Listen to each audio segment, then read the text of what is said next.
Sehingga menurut mazhabul arba'ah, madhab Hanafi, madhab Maliki, madhab Syafi'i, madhab Hambali, mereka sepakat bahwa hukum daripada puasa bulan Rajab adalah sunnah.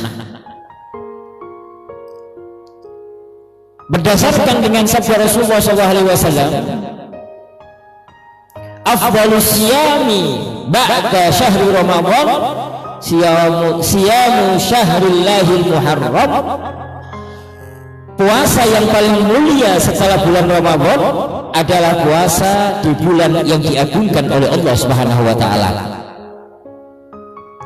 Para ulama mengatakan salah satu bulan yang diagungkan oleh Allah adalah bulan Rajab. Oleh karena itu Al-Imam Nawawi mengatakan atas dasar inilah disunnahkan puasa bulan Rajab karena masuk bulan yang dimuliakan oleh Allah Subhanahu wa taala. Jadi para ulama sepakat atas kesunahan puasa di bulan Rajab, hanya caranya berbeda menurut mazhab Hambali. Kalau menurut mazhab Syafi'i nggak ada masalah, mau ngambil satu bulan penuh nggak ada masalah, mau ngambil 2 hari 3 hari nggak ada masalah. Begitu juga mazhab Maliki, mazhab Hanafi nggak ada masalah.